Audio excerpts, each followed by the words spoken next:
Few figures in Texas history have a cultural footprint quite like Judge Roy Bean. He has been portrayed on screen by Paul Newman, inspired a roller coaster at Six Flags, and was famous for using a .41 caliber Smith & Wesson heavy pistol as his courtroom gavel. The lore describes the law west of the Pecos as a seasoned pioneer who dispensed rough justice from a Langtree saloon, often while his pet bear looked on. This timeline follows the dates found in the Handbook of Texas. By recording a birth year of 1825, historical accounts credited Bean with 57 years of frontier experience by the time he was appointed Justice of the Peace in 1882.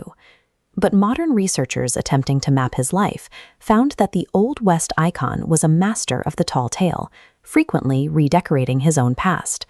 Today, 40,000 tourists visit his saloon annually to see the artifacts of a legendary pioneer, yet the very foundation of this persona is an archival fiction.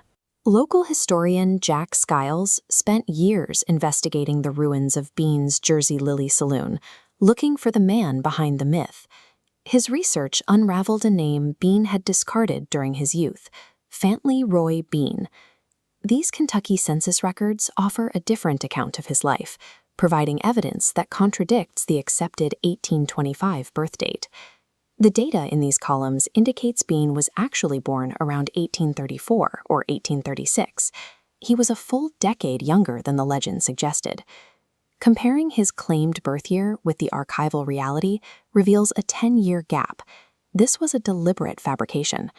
Adding a decade to his life allowed Bean to shed his identity as a failed dairyman and present himself as a hardened, seasoned patriarch.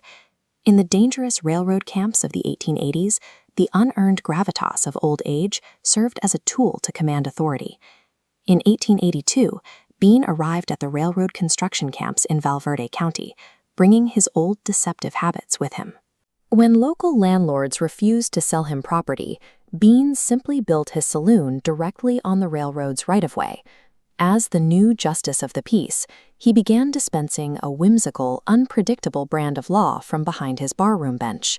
His rulings often prioritized his own pocket. In one case, he found $40 on a dead man and promptly fined the corpse $40 for carrying a concealed weapon. This judicial system was also built on blatant prejudice.